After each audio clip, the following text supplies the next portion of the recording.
So at this point, the amp is working. I might add some LEDs to this, but I just want to put it in the radio now that we have all the tubes in it and everything, and just see how are things looking. So it does go in very well, and our shafts are coming through for our pots.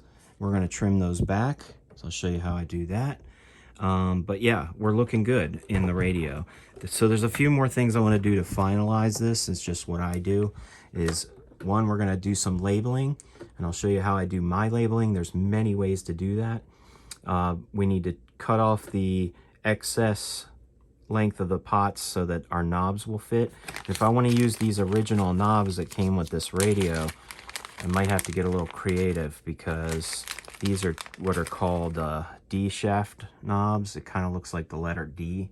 So I may have to shave down some of my, or file down some of my shaft on each pot to make that shape so that they'll fit in there. That can get a little tricky, but the key is just do it slow and take a little bit off at a time until it fits. I'm going to try to use these knobs. If I just used regular amp knobs or something, it usually has a set screw and you don't need to shave the shaft down, right? So labeling the knobs and the shaft, I'm going to probably glue this in. I could leave a little viewing window here so you could see the tubes inside, but since most of these tubes are metal tubes and they don't really have a glow per se, I'm not going to worry about that. I really like the face of this. I think it looks classy.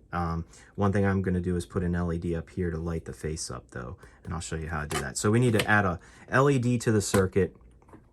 Now that we know our amp works, add an LED, the pots, shafts, and the labeling, and then I think for the most part we're done, unless we decide we want to make like maybe a little back panel to cover this up.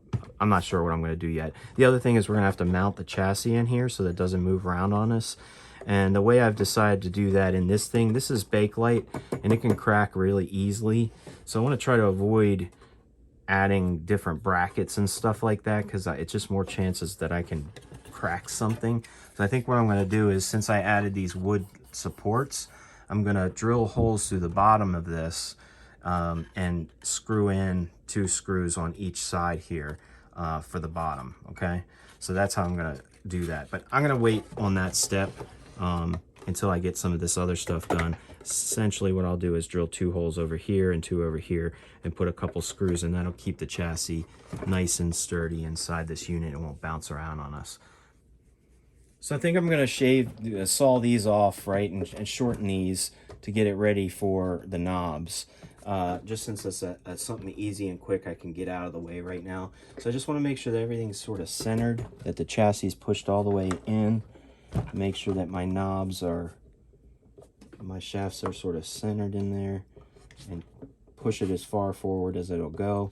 And now I need to make this smaller. Well, how do I know how small to make that? Well, all right, so what I like to do is get something that has like millimeters on it, get it, because I find it's easier to work with millimeters than inches when it comes to this small stuff. And I need to know how far this is pushed all the way up. How far do I want this? Where do I want to saw this off at? Well, I like to kind of take something and insert it into the knobs I'm going to be using. In this case, it's this right here. So I have this little file. I'm just going to go ahead and make a pencil mark on it. So it's inserted all the way. That's how deep the shaft can go into the knob there. That's basically how far it is. So I kind of, if I were to make this, keep this shaft and saw it right at that line, that means if it's filed down enough that the knob goes all the way on, then the knob is actually going to be touching the chassis. And in this case, that might be okay. Normally I would want it just a little bit away from the chassis, or I'm sorry, not the chassis, but the outside of the radio here. But this has like this knob has a little indented sort of, you know, this part comes out a little bit, and I think that can actually go inside of that hole slightly. Yeah, see, that can actually recess in there slightly. And I guess it just depends on if this knob is lined up straight. So I'm going to try to saw it at that line, but maybe give it an extra millimeter or two. So I'll show you what I mean. So this is the size. I'm going to put this up against, make sure this is pushed all the way. Put this straight up against there, and then maybe go like an extra little tiny bit more than that. Just about a millimeter. So one thing I might want to do is turn these knobs both all the way to one side.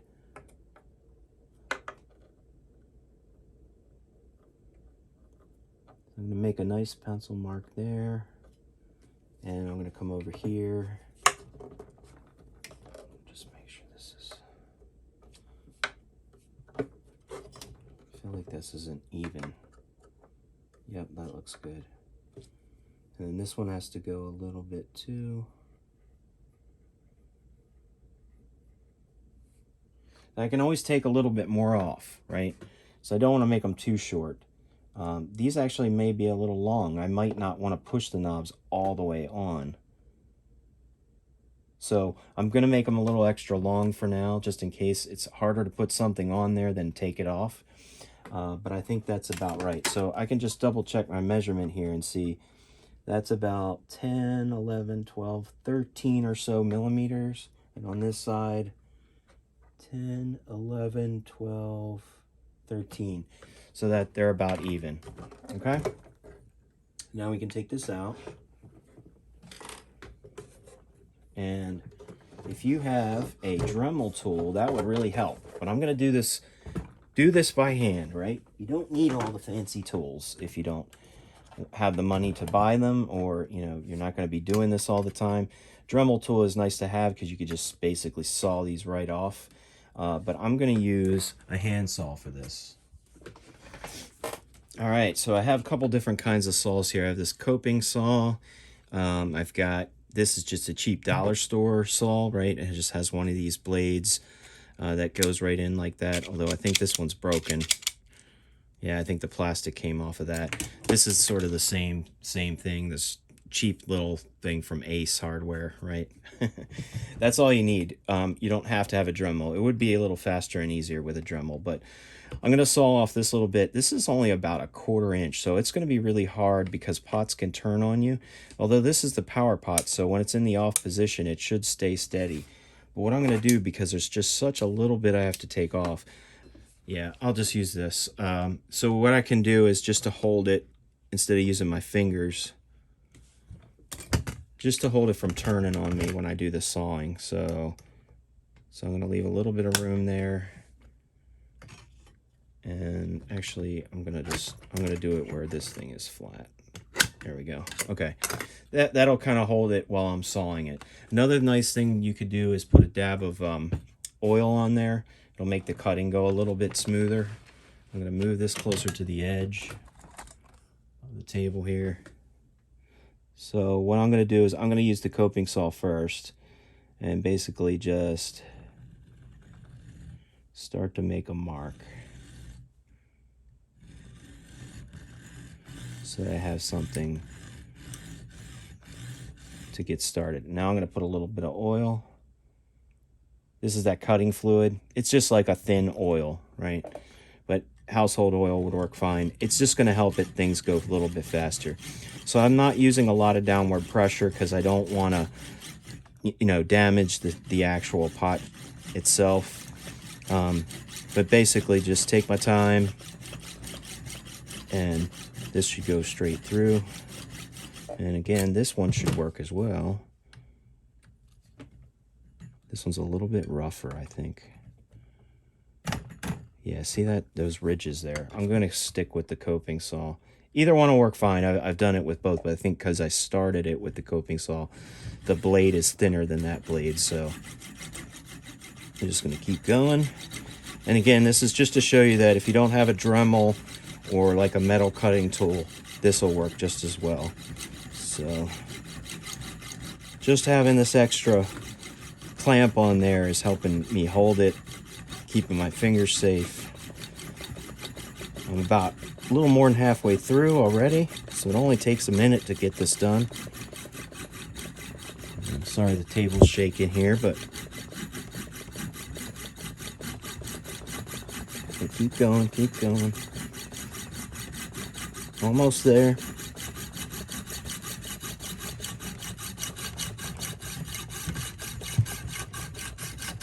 Here we go. Okay. So there's our little piece that we sawed off of there. Just gonna grab a little paper towel. Wipe that off. That's pretty smooth. We can use a file to file it down, but we're gonna need a file or something else anyway because we can't put these on because we need to make that D shape. But I want to get them both cut first. Let me see if you'd be able to see that. Yeah, you should be able to still see that there. This one I'm also going to use the grips, although I could use my fingers, but it's like having an extra hand, right? Just to keep this thing steady. Now this one will turn on me, right? This one will turn on you because it doesn't have a switch on it. So,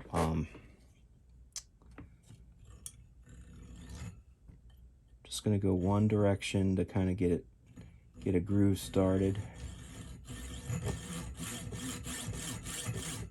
Okay, put a little bit of oil on it.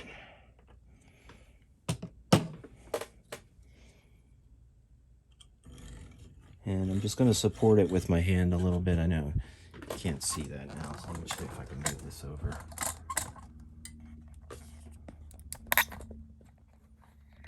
There we go. So just going to hold this side with this hand so that I'm not putting too much pressure on anything and breaking anything off. Just take your time. There we go. So you don't need to have big fancy tools to do this stuff. That's all I wanted to show. A little bit more manual work, but it's fun, right? All right. Okay. Slide it all the way up. And yeah, looks good. We've got our shafts on there, and that's about the length of the thing. Maybe it gives just a little extra millimeter so it's not butted right up against there. And same with that one. I think they look great. So now we need to file these down, and this part can get a little tedious. It's a little bit more manual work than the sawing part. If you do it manually. If you have a Dremel, this part's going to be a lot easier. But basically what we need to do is we need to make this round shaft into a D shape for these particular knobs. And if you build amps out of old radios like this, you're going to be faced with all different kinds of knob shapes. Like there's triangular ones and stuff. The D shaft is really, we just need to take one side of this and file it down flat so that this thing can go on. But we need to make sure that we're filing enough of it, right? So I really want to kind of go to, if I put the knob almost all the way up here, I need to file it down to at least about right there. Or at least, you know, file a smooth section of it right there. So I'm going to use the knob here to just roughly gauge that. Okay, the filing is going to take some time, so I'm not going to show that entire process on the video, but I will show you how I get it started. Again, these knobs can turn on you, so having something to hold it in place is a good idea. I'm just wondering if for this one, do I have enough room if I wanted to use this thing to hold it? I think I do. I think I do, yeah, look. So I can use this to hold that, and the only thing that I have to file is, you can see that pencil line right there I drew. I need to file a flat surface on this side so that it will fit that knob. So this thing helps me. Otherwise, I would just have to kind of try to keep the knob from turning on me, but it's not going to turn on me with this big thing on it, right? So again, I can take this and I just need to make a flat surface so that it'll make like a D shape. So this is going to take some time. If you don't have a Dremel tool, this could take up to 5-10 minutes per each one of these. But, you know, if you have the time, just keep it steady, keep it straight. And I'm going to show you what happens here after I do a little bit of this. Another thing you can do is, see, it's starting to flatten out there a little bit. I can put a little bit of oil on this as well, and it might make things go a little smoother. And, you know, check it every now and then, right? As you go, see how it's wider on this side and thinner on that side. So I know I need to angle this a little more this way to keep it straight, okay? So I'm trying to even that out a little bit. See, there we go. Now we're getting a little more even. And just keep checking that and make sure that things stay even, because we need to take off a pretty good amount for a D shaft like this, for these knobs, okay? Okay, so what I'm going to do is I'm probably going to take this off camera and do the rest of this, because it's going to take a few minutes, but I just want to show you what's happening to this thing. See how that edge is flattening out? And if I take one of our knobs, the goal is going to be that this knob is going to go on there like that. So at this stage, I can just see I got some more to go. And what you want to do is you want to keep going down and down until, you know, just check it. Just do 10 or 20 things and then check it and see. If it's getting to the point where you're like, oh, okay, it's going pretty good, but it's still a little tight, just do a little more until you get it to the right tension, okay? Some of these D shaft knobs actually have a little piece of metal right there that sort of grip onto the shaft there.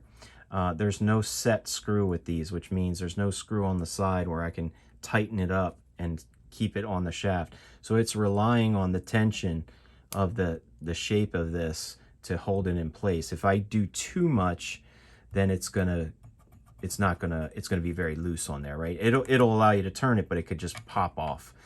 And the key is you want to be able to take these things off, so you don't want it super tight, because to service your amp, you're going to have to remove the knobs to get the whole chassis to come out of the thing. So just work little bits at a time and keep checking, okay?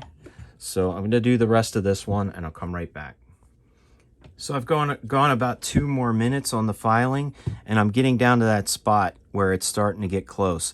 So it starts to go in there, but it's not going all the way back yet. So I just wanted to show that part where I just take a little bit more off.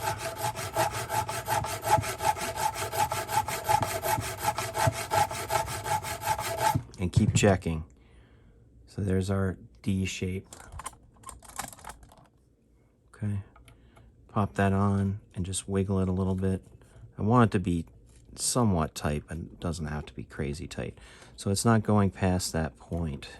So I think that's because part of that metal is clamping on the middle of in the middle of the knob there. Okay, so I just need to go.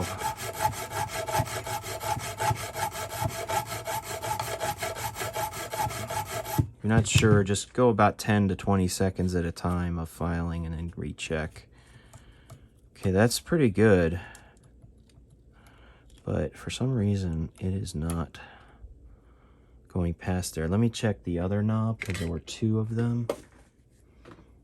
All right, that knob fell on the floor. So this is the other knob. I just want to check that one. That one actually seems even tighter. Okay, so we got a little bit more to do.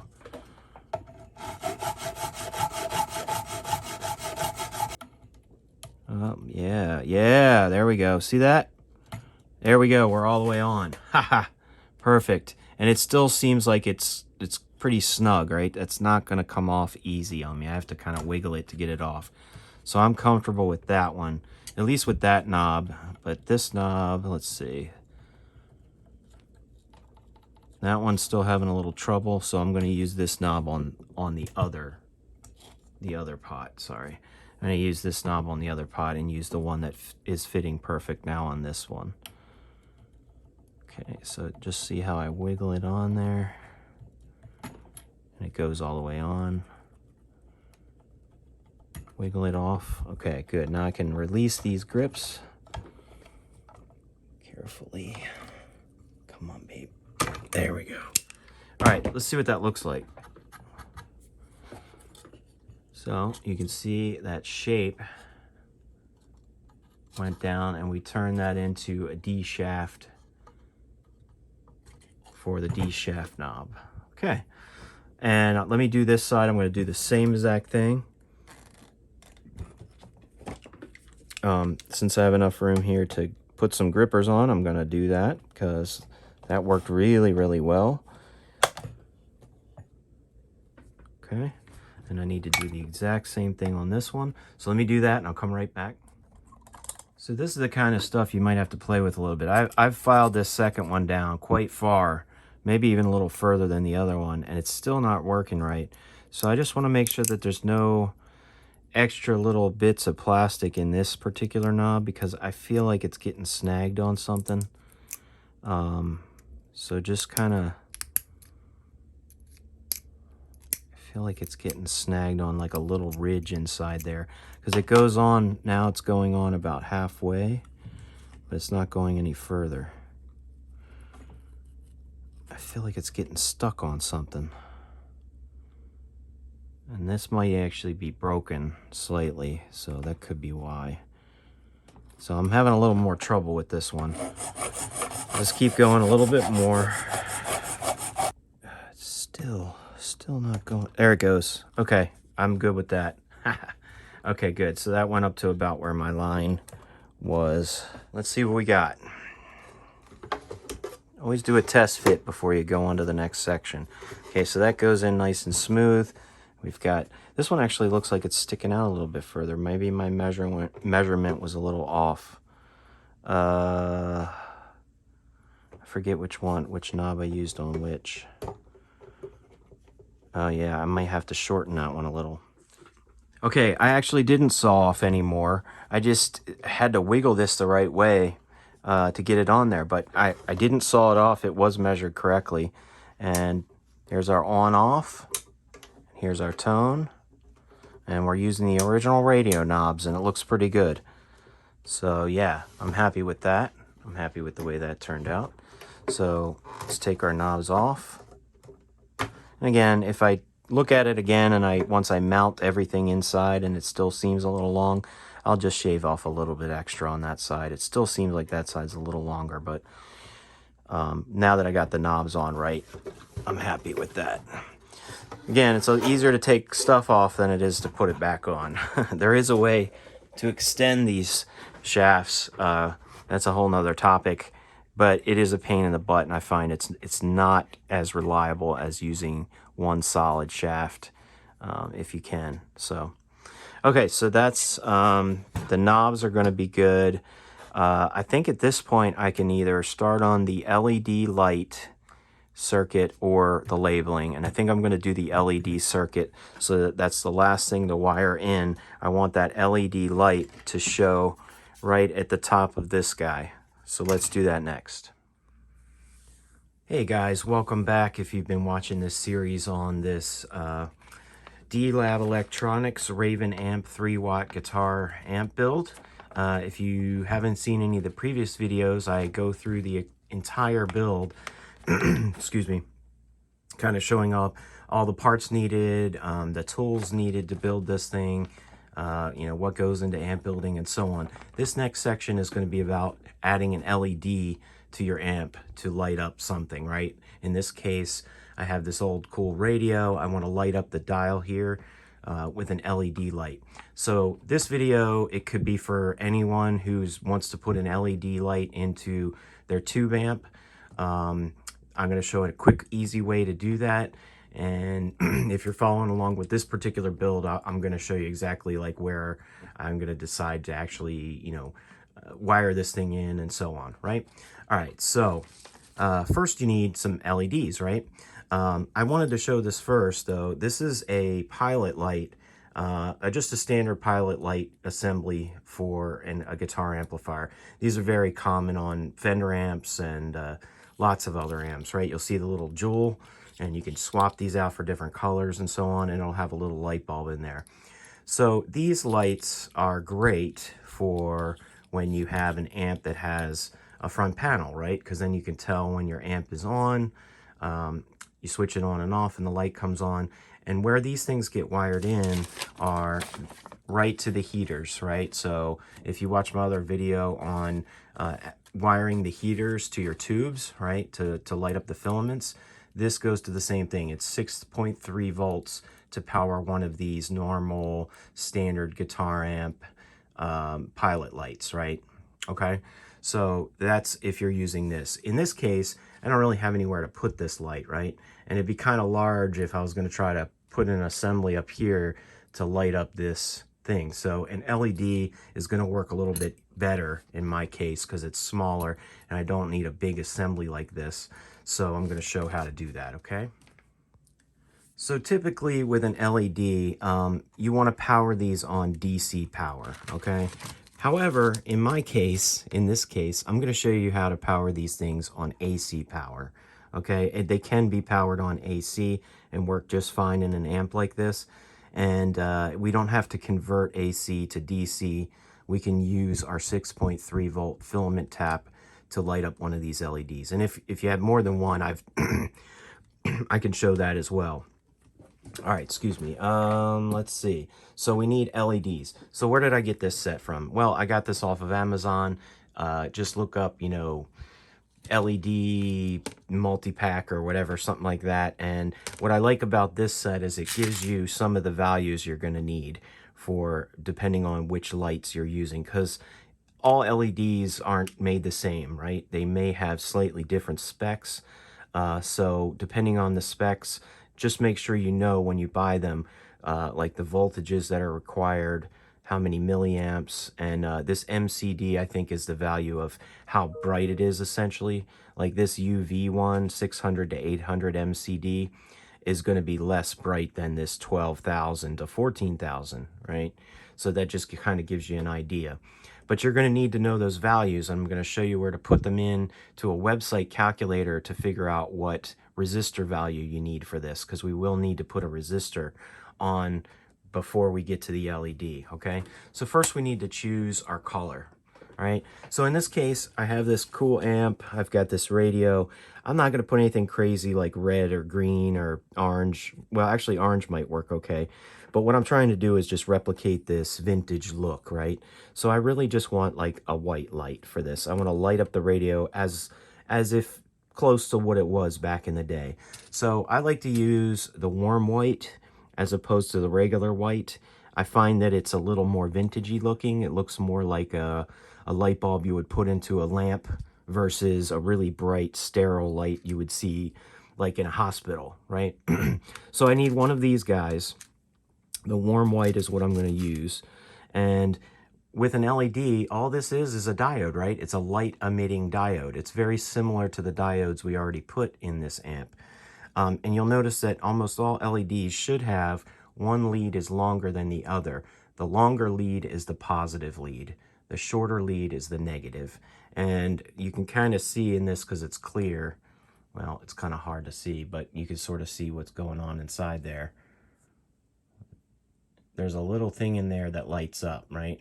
And one lead is longer than the other, okay? So just keep that in mind. The longer lead is the positive lead. So we're going to need to know that when we wire it up. So we've got our LED. I'm going to put these out of the way. If we had two, I could show you, I'll show you how to do two. But what I want to do is I want to get this in here somewhere so that it lights up this faceplate, okay? So let me show you what I've done here. If you've been following along on this actual build, I've actually glued the faceplate to the radio cabinet. So I haven't bolted this down yet, this chassis down. So basically what I've done is I've hot glued in. Hot glue is great because it dries really quickly, and if I need to remove it, I could just take an X-Acto knife and cut it off pretty easily. So I just did that there, and I have this little space where the old lamp went for the radio. I'm going to try to put my LED up in there, but I need to run it out of the chassis, right, to get its power. So this is what the inside looks like. I've also hot glued this little dial there, so you can see the little red dial. So that's pretty slick, right? So it looks like the old original radio when you see it from the front. So we're going to use that setup. And right now we need to wire in our LED. So where I'm going to do this in this case, I'm not using DC, okay? Normally I would be using DC for an LED like this. But in this case, since it's such a small amp and everything, we're going to run it off the AC lines, and it'll work just fine this way. But I have to show you the website here so we can figure out what else we need in the circuit, and this website will tell you exactly where, what needs to be in the circuit. Okay, so one thing I want to show you is, remember on our build here, we had these two taps right here where our green wires come out of the power transformer, which is the 6.3 volt heater wires, and they're wired to those two taps right there.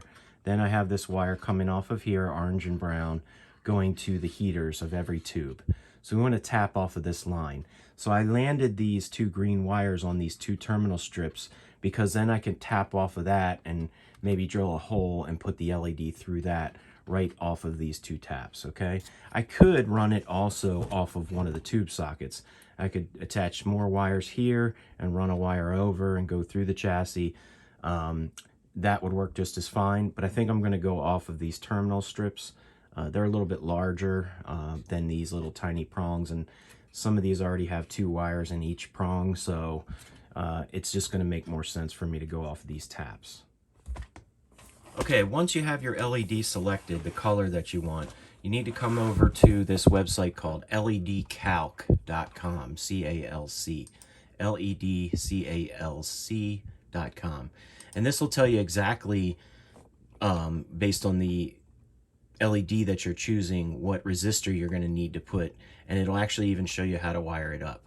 Okay, so what we have to do is we have to enter a couple values in here. What's your supply voltage? If you're not sure what that is, hover over these little question marks and it'll tell you. But our supply voltage is what we're supplying the power to the LED. So we know we're coming off of the 6.3 volts, right? It's measured in volts, so we want to put 6.3 there. And then it says voltage drop across LED. How many volts is that? Well, remember, if you have a nice kit like this of LEDs, it tells you. So we chose a warm white one. So the voltage drop is 3.0 volts to 3.2 volts. I always put the higher value in there because I want it to be as bright as possible. 3.2 volts I've entered in there.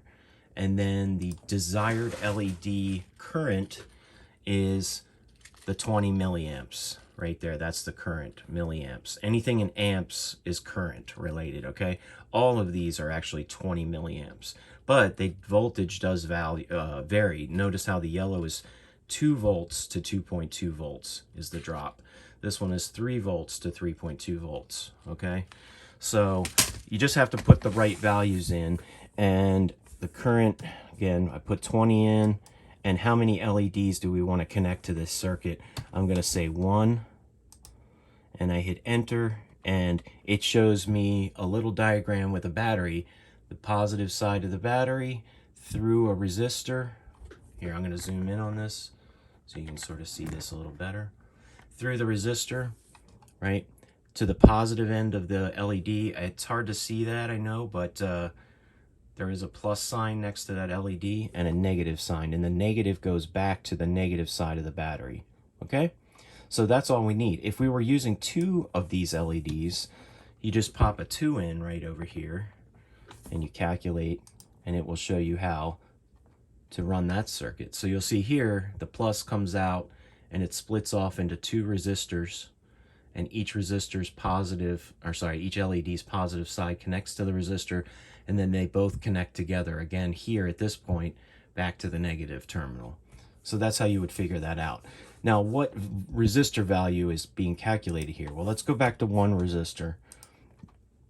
The nearest highest rated resistor is the value that you're looking for, this value right here. This is 180 ohms. So we need 180 ohm resistor to put right in this spot right here in this circuit, okay? So if I was using one of those 2.2 volt, watch what value it comes up with 220 ohms. So if I was using an LED that had a voltage drop of 2.2 volts, it changes this resistor value. So in our case, we're using a 3.2 voltage drop across the resistors, and we need a 180 ohm resistor. Okay, so we only need one part for this, and that's one resistor to make our circuit. And this is how we're going to wire it up right here. Okay, so ledcalc.com, and use the values. Make sure you buy LEDs that, you know, give you some indication of what those values are to put in. Okay, if you don't have a high enough resistor, you just burn the LED out, and they're pretty cheap. So if you screw it up, you know, not a big deal. Just get another one, right? All right, so I have a 180 ohm resistor. I've already taken one out of my pack here. So I have that, and I have the LED right here, which is our warm white color LED. Those are the two things we need, plus a little bit of wire. There's one other thing that would be helpful. You don't have to have it in this case, but it's called an LED assembly, or I think that's what they call it, is an assembly. But basically what that is just something that's kind of nice to put the LED into, so that the leads don't prematurely touch each other. So let me show you what I do. I have some large assemblies in here, and I've got some smaller ones, and I'm going to use the smaller one in this case. You don't have to have these, okay? But I'm going to show you what the advantage is of having them. What I'm looking for here is they usually come with these little plastic pieces. Okay, I found one. I don't know if you can see that, but see, yeah, there's two little tiny holes there. And what I want to do is I want to take this assembly and just pop it into the back side of it. Sorry if you didn't see that. And then just kind of push it down. So what that's going to do is that's just going to keep our, I don't need this little extra bolt on here. I'm actually going to take that off, because I'm not actually going to bolt this to the chassis or anything. So it's just like a little sort of cone shape. There we go. And they're coming through the back side. So now you can see they just kind of stay separated with that plastic insulator. See that? You don't have to have this. Again, you can just use plain old shrink wrap to separate these. But I just think that these are kind of nice because it sort of holds it in place while I want to do something with it as well, right? So LED assemblies, you can get these on Amazon as well, you know, or electronic supply stores, I'm sure have them. All right, so you notice that this longer lead here is our positive, our shorter one is right here, and we've got our LED sort of ready to go. So we're going to need to connect this resistor to the positive side of this. All right, but before I do that, I kind of want to start to run a wire off of my amp. And let me zoom back out here for you. So I know I'm going to run it off of these two terminals, but I also need to make sure that it's long enough that it's going to, you know, when this thing is sitting inside this radio, that wherever I bring it out of, it needs to come high enough to reach where I want to put the LED, which is way up in here, okay? So I'm going to get plenty enough wire that I can do that. So probably going to make like about 8 inches or so of wire, and then cut it short if I need it, okay? So what I need to do is do the stranded, twisted wire, not stranded, sorry, twisted wire, just like we did with the heaters here. That's going to help keep noise down in case that wire happens to get close to anything that's sensitive in our amp that could amplify any hum, right? Because AC, this is going to have AC through it, just like these heater wires, and we want to keep them like this, in this case, elevated above things that can induce noise. So I'm going to stick with the theme of the orange and brown that I used for my heater wires. You can use any color you want, but I need to make a twisted pair wire length of my orange and brown. And I showed how to do this in a previous video when we were working on wiring these heaters. So you could just watch this section again to see how I make this. If you're using the pushback wire solid core like I am here in this case, then I always twist this stuff by hand. If I was using stranded wire with a rubber insulation on the outside, then I kind of twist it with a drill. It's a lot cleaner. And I show how to do that on the previous videos. So if you haven't seen that, you could go back to that video and watch that. But in this case, it's very easy and fast to make a nice set of twisted wire using this solid core pushback just by twisting it by hand. So kind of take each side and just sort of straighten them out, make like a little Y shape, and put my hand in the center and just twist over. Just kind of let the wires fall on each other. It doesn't have to be perfect, right? Just let it fall. You don't have to make super, super tight twists. Matter of fact, it's better if you don't make them super tight because you'll be using more wire, right? So I'm just letting it fall on itself, okay? So I think I have enough wire here. Hopefully this will be long enough and I can cut it short if I need it. I need to solder these two ends to my two terminals here where the heaters are attached from the transformer. Bend my brown up a little bit, bend my orange wire up, and I'm gonna wire this straight to this terminal.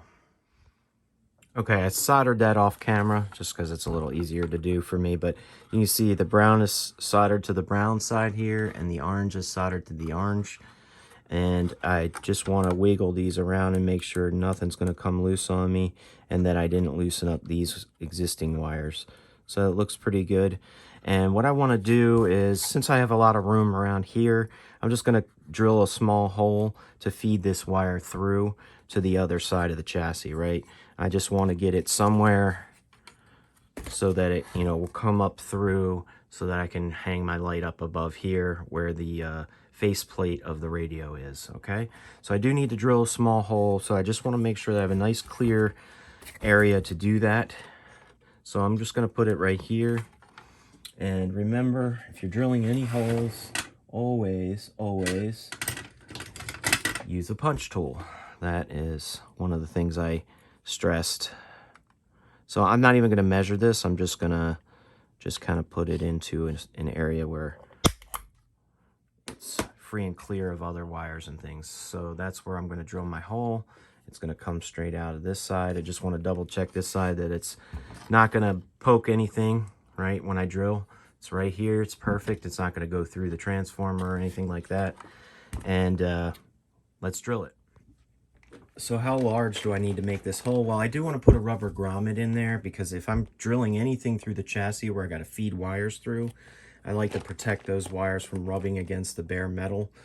If they wind up rubbing and fraying and touching that bare metal over time with vibrations, then something's going to short out and you're going to have a problem in your amp. So definitely need some kind of a grommet. And I've got this really small guy, and I think that'll work fine because all I got to do is put these two wires through it. So what I did was I picked a drill bit that's roughly that size, but not bigger than that size, definitely not bigger. I can always open this hole up a little bit more if it's not enough.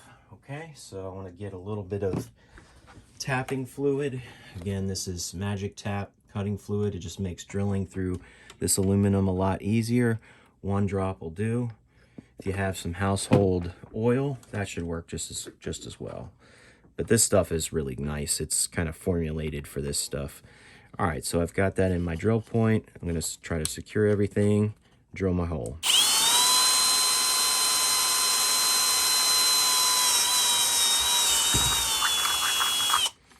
All right, got that drilled. Goes through there like butter when you use that oil. All right, I'm just gonna clean up that little spot right there. And definitely before you turn the amp back on when you're doing this stuff, make sure you get all these little shavings out of there because something could ground something out. So it's a good idea to take an air can or something and turn it upside down, shake it, make sure you don't have any excess pieces. Now I can definitely tell that hole is way too small still for this. So I like to use my stepper bit at this point And I'm just going to step out a little bit bigger. Okay. Yeah, it's easier just to shake it out, right? Okay, let's see. Is that looking good? That looks pretty good. Let me just check it from this side. I might actually just clean up these edges. Clean up those edges a bit on that side just with the stepper bit. All right, let's go ahead and try to pop him in. You want it to be a little snug. Okay, perfect. Not too snug. As long as this protects my wires, we're good. So that's what that looks like. So we got a nice little spot. Run our wires through for our LED. So I'm just gonna feed those through. Turn it upside down. Okay, and this is what we're looking like. This can just go right down into there. Okay, so that's our 6.3 volt filament wires running down through this area. All right, now I need to put the LED on this side of it. And notice how it's really nice, especially for something like this with this solid core wire. You know, you can bend it into shape so it'll stay up on things. And in this case, I need to put it like way up here, right? I want the light to shine down onto the faceplate. So it's kind of nice because this stuff will stand straight up on you, you know? You can bend it into place.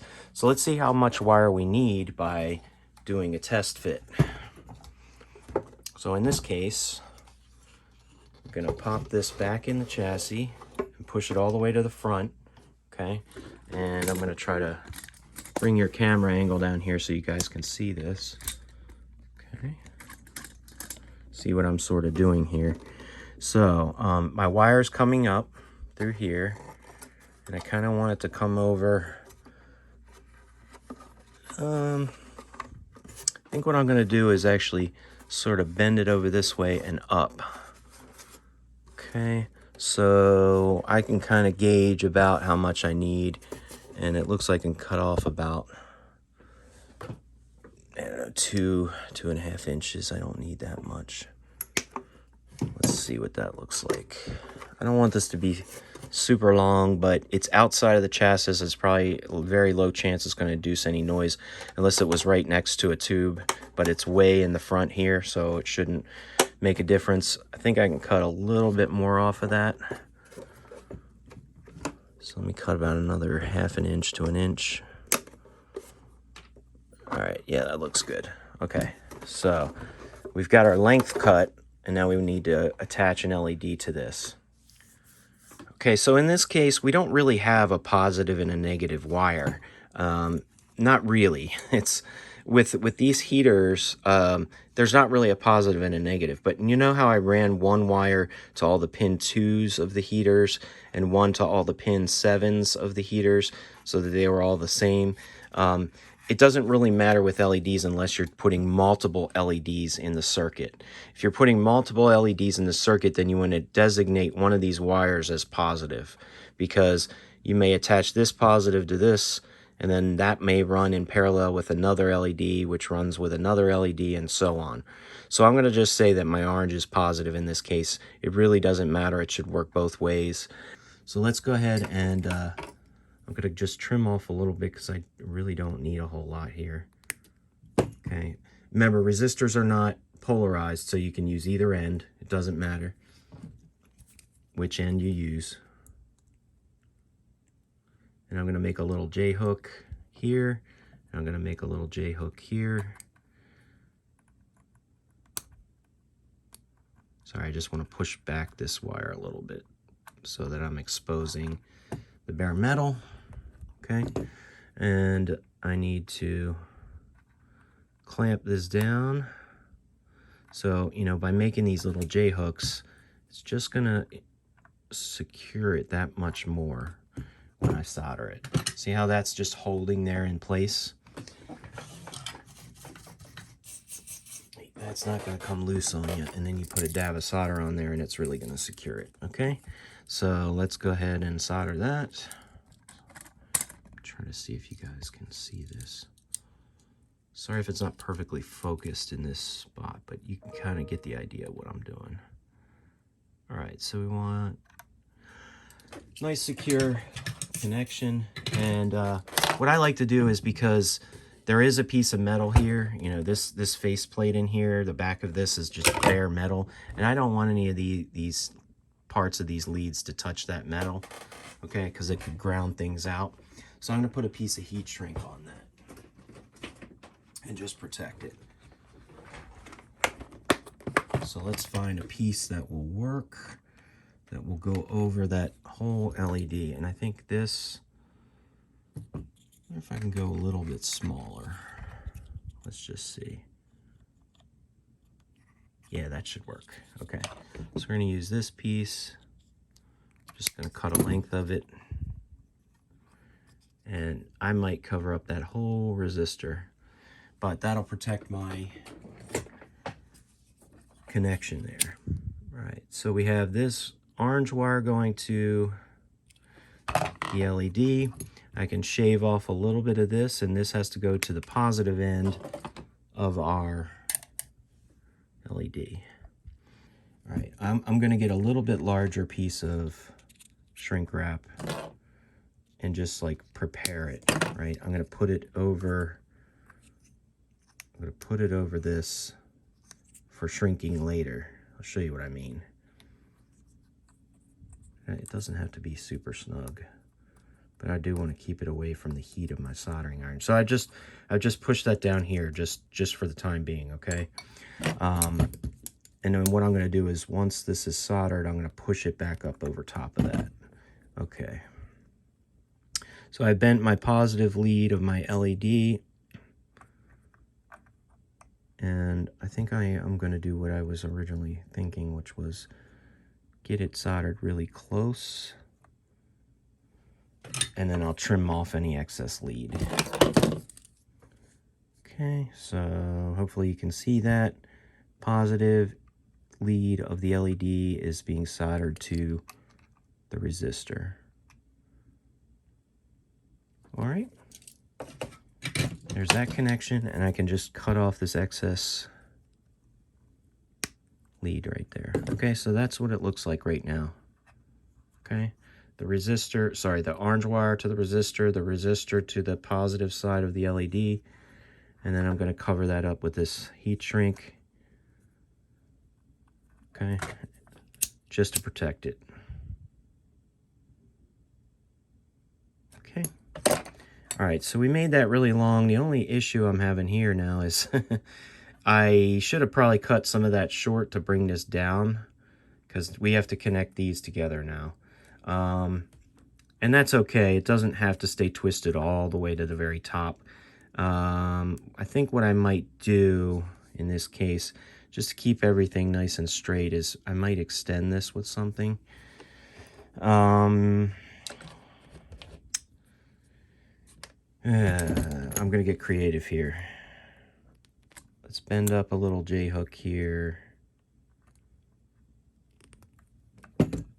And I'm just going to take a little bit more of this wire. Probably need about that much. And I think just for purposes of showing you guys, I'm just going to rip the cloth off of this. This is just like a straight piece of metal now. Okay, so we're going to put a little hook in this. So this is just showing you how I'm kind of extending things. It's probably better if I didn't extend it, because then it's one less point of failure if something happens. But this is just the way I'm doing it in this case.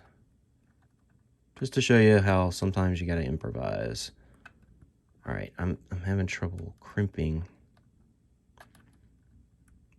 that little J-hook. Give me a second, guys.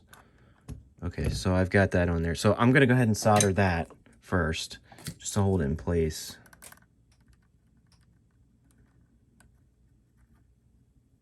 Okay, and then I'm going to take a piece of heat shrink, and I can probably go with a thinner, slightly thinner piece here. Okay, And I'm going to put this down over top of this and just set it down way down in the bottom here. And I'm going to bring it up later once I've made this solder connection. So I'm going to J-hook this over top of that one. So this is the negative side, right? So the brown wire we're saying is our negative and the orange is our positive. Again, if you wired this backwards and it's just one LED, it'll work just as good, just as long as you have that resistor before the positive lead on your LED, okay? Okay, so we've extended that slightly, and now I'm going to protect the whole thing with the heat shrink. Okay, so that doesn't come loose on us. All right, so we can kind of push that together. And now, you know, we can bend this into place, okay? I'm gonna, because I didn't twist this a whole lot, although I probably could twist it a little bit more. I just want to be careful I don't break anything off. I might just for stability just throw one of these little zip ties on there, just to keep things from moving around on me. Okay, don't have to, but all right, I feel like that's pretty darn secure. So there's our LED. It's wired into the circuit. At this point, we could test it, but I think what I'm going to do is actually, because I've done this a million times and it should hopefully work the first time, I'm going to go ahead and put this into place to see where it's actually going to go. Okay. So in my case, I kind of want to take this thing and sort of bend it downward and put it up into this little spot here. Okay, so it's right now it's just sitting there. I may need to adjust it, but it is just sitting into that little crevice, pointing downward, hopefully on our faceplate. So let's give it a test. Okay, we're about to test our LED to see if wiring worked and everything was okay. So we have our power. Make sure you always connect a speaker cable before turning your tube amps on, okay? Everybody should know that. Make sure there's a load on the speaker. I've got my input jack. I'm not going to test the guitar right now, but I just want to make sure that this LED lights up. So I'm going to reach over to the front here and turn the switch. Ah, I see some light. Let's go see if it worked over here. Okay, ready? It's off. Yay, we have light. So that's our LED. You may notice a phenomenon that happens because we've hooked this to the alternating current. It may look like when you're shooting a video that this slowly fades in and out. And that just has to do with the frame rate of your video. So I don't notice this fading that much right now, but maybe depending on the frame rate that my camera is currently on automatic and it's using. But that's because the waveform of alternating current is alternating, right? It's going up and down like this. If I were using direct current, which is like a straight line, this thing would not fade in and out. Your naked eye would never see that, but sometimes cameras will pick up on that. But it's just a camera glitch sort of a thing, not an actual circuit glitch, right? So yeah, that worked. Turning it on and off.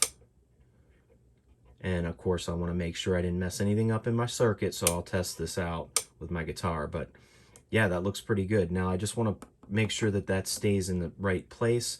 So the last step here is going to be just making sure that I have something to, you know, I don't want to permanently glue that in there, because if I have to take the chassis back out to do something and do some work on it, I don't want it to be there permanently.